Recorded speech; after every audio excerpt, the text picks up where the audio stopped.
What's up, guys? This is Benny of Team Productions here, and today I'm here with my update on my stop motion and wooden row stuff in general. So we'll break this into 2 or 3 categories, depends how many I need. Basically, we're going to be talking about the future of the actual stop motion series and plans. Well, not really series, just videos in general and plans that I have for it. And then I'm going to go into discussion. The second half, as soon as I'm done talking about the actual stop motion videos and whatnot, you can probably click off, because then I'm going to start talking about some of my models in general, just a couple of them that I think are kind of interesting. So yeah, let's get into the future of my stop motion videos. So the first thing is I'm going to continue to produce them. I think it's a fun thing. I like it. It started as like a little hobbyist little thing I did. Then I found that it's actually kind of enjoyable for me to do the videos. It's something that I'm not going to say I'm great at it, but I think I'm pretty decent at. And I find enjoyable, so that's kind of how it started. In the future, I would like to expand this to more than just soundless videos, but I guess the way to put it is there's not really a lot of way to add sound without risking copyright issues, because like the sound from the actual Thomas Friends TV show, I know a lot of people use it, but I don't like to risk getting copyrighted or anything, because it's just a big hassle, and I don't want to deal with it. So for now, they're probably soundless, but I would like to eventually, not saying this is going to start with my next stop motion video, but it could, but probably won't. It's going to be a long time down the road. I am planning on starting an actual series. So if you don't know what that is, please you can search up. There's 2 channels I know I watch a lot of, like the series such as like Thomas Wooden Railway or Enterprising Engine 93. If you want some examples, I think those are very well done. I kind of like the way they did their stories. I thought it was really very well done, like I said. And I'd like to start my own series sometime with using stop motion, but it's probably not going to be for a while down the road yet. And in order to do that, in order to accomplish that, I need to do some serious expansion, such as stations, specifically Knapford Station, specifically because that's one of the main settings on the island of Sodor. And engines, for one, a Donald, preferably that. I would say preferably it doesn't have this defect, or maybe a defect, I'm not sure, but basically the couplings appear to be reverse, opposite of every other engine I have. So I kind of hope if I get a Donald, he comes with that, because otherwise I can't double head them, and I kind of want to double head the Scottish twins. Yeah, so I'd need to get Donald for sure. I would like to get maybe Bill and Ben, and just some other engines in general, and some rolling stock. By that I mean specifically troublesome trucks, because currently I don't have any. And they're a very symbolic thing from the Thomas and Friends franchise or something. If you say, what's a troublesome truck? Everyone knows what it is. It's a talking, laughing, giggling truck from the island of Sodor. So I'd like to get some of those at least a Donald model, and some more rolling stock, as well as Knapford Station, before I really think about doing that. But as far as the now goes, I'm probably going to keep producing. I mean just filming more stop motion videos like the ones I've currently been doing. which is just soundless engine movements. Just how my father described it, so I'm going to go with that. And it's really, it's about kind of painting a picture without any words. It's not about what you see. It's about not about what you hear. It's about what you see that matters to me. That's just kind of a thing for me. And so that's what I'm going to keep doing. I still do enjoy it. Yeah, other than that, there's not much that's new except the only, and finally, last thing before I get into some of the other miscellaneous things I want to talk about is I would like to expand, I'd like a little bit of feedback on this. Not really, I'm going to do a narrow gauge layout, but on this second note, I'd like to get a little feedback to see what people think. I'm thinking about expanding and making possibly a small railway. I don't know if it's a good idea or not, because there's currently, I believe, only technically four, but I think there's only like 3 models out. To my knowledge, I haven't updated myself too much. If I am wrong, if someone could, don't quote me on that. If I'm wrong, go ahead and tell me if I am.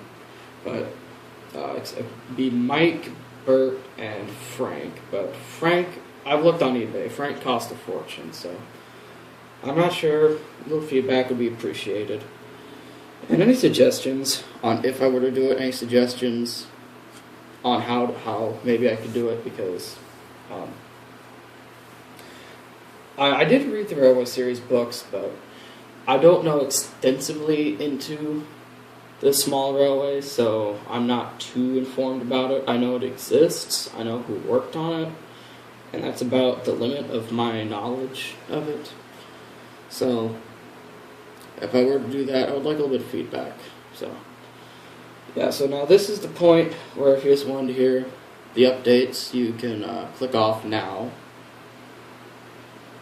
Okay, I'm assuming you've clicked off by this point.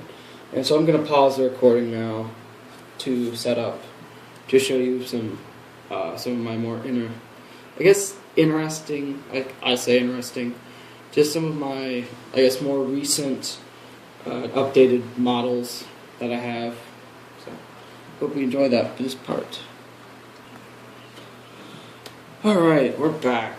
So, people, there's been a little change in plans.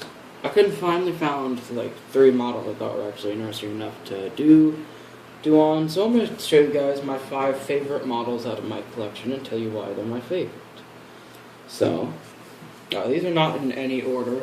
These are just the 5 I kind of thought were cool. So, I guess I'll just turn the turntable, bring up my James model. So, basically, I like this. I always have liked the James models, and I think it's because it has some of the best detailing on it. So I'm going to turn the turntable, move it forward, and I'm going to move the camera forward so you can see him a little bit better. Okay, so this is a little bit more close in the James model, and the reason I like him is because right here, and here, I love the fact that they actually got the wheel wells semi-right. And by that, if you pull up my Gordon model, I'm going to put him directly on top of James. You can see no wheel well for the rear wheel. For this wheel, there's no wheel well. And I can appreciate that on James, and I can give more models that don't do that. Henry doesn't have it. Edward doesn't have it either. And I can really appreciate on this particular James model that they actually gave him that wheel well, because it just, to me, it really stands out, and it's really, I like it. And I also, in case you don't know, James, I actually, besides Thomas, because, whose character isn't Thomas, would be my favorite character would be James. My favorite character, I should say, my favorite character that's not Thomas would be James. So he's gonna move off to the side, and let's bring out Douglas. So the reason I love my Douglas model is because of his defects. I'm actually gonna bring James back in here, like I showed you earlier. I'll put James in front of there. That's why I love him, because he can connect front to front. And I'll turn James around, and I'll turn Douglas around, and you see he also connects back to back. And I love that, because he's my one of two models that can do that. And the reason I like him a little bit better, by the way, here's the other model that can do that. My cheap Walmart engine, is because he's actually like a Thomas Friends character, and I just think that's kind of funny. Like, it's from Walmart. It's a cheap, like, it's really cheap. It was like $1 something. But this is from the Thomas and Friends, and these things, I think Leo Kim Video did something where he did a torture test with them, and like these things, they're built to last. And they got the magnets wrong. I've always thought, I just think that's the funniest thing. And it's handy. It's kind of cool because it's unique. Although I'm probably gonna see if I can get a Douglas model that doesn't do that. But you never know.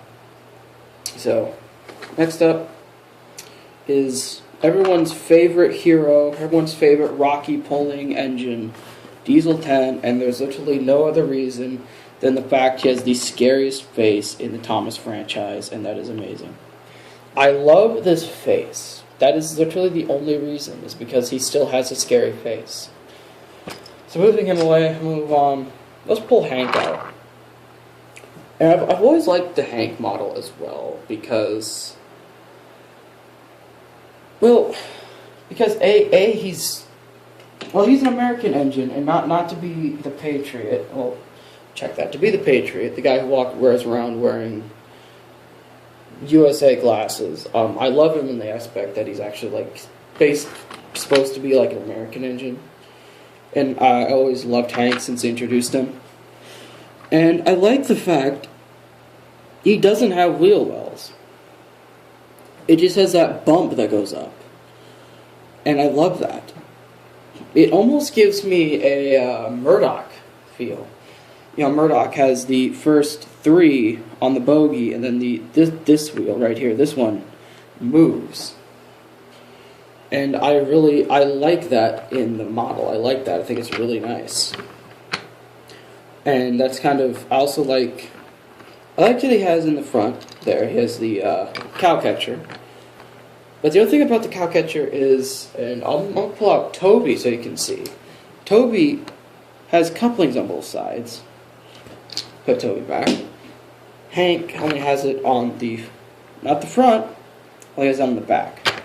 Now it's not like he's going to need to be front to front with an engine, but let's just say I did want him to be, he would not be able to do it. So I'll pull him out, and the last engine I have here before I end this torturous time period, I'm just kidding, please don't quote me on that, is Whiff. And I like the Whiff model mainly because the glasses, like, he looks dirty. Like, look here, I don't know if these are grease marks or what, but he looks like he should work in the garbage can. He has those little specks on him. He looks dirty and raggy, and I also like his wheel wells. See there? Wheel well, wheel well, wheel well, wheel well. Same thing on the other side. And I can appreciate that the Whiff model has that greasy, grimy look. He has the dirty look, and I can appreciate that for somebody who, because that's his job, is he takes all the dirty work, and I think that's kind of cool. And I think for someone who wants to do like a realistic series, I think he's a cool engine because unless you get like a specialty pack, there are hardly any engines that actually have that look. I know, and a recent one could be, I think, the most recent one I could think of is Coal Dust Percy. I think that was even a while ways back, so yeah, 'cause I really like it. And I also like the fact that wheel arrangement is correct for width. 1, 2, 3, 4 wheels is correct. He has 4 wheels, and it looks right. It looks, yep, that's right. Ferdinand, quote Ferdinand there. It looks right for him to have 4 wheels because he is a bigger steam engine, and I think that's kind of cool. But yeah, so I'll pull Riff off to the side. And just because I'm such a nice person, right at the end here, for those of you who stuck around, I'm going to give a little bit of a preview into what you can expect from my next few videos. By that I mean I'm going to throw in a quick stop motion, I guess outro if you will, I don't know. Just going to do a stop motion piece, so yeah, hope you guys enjoyed.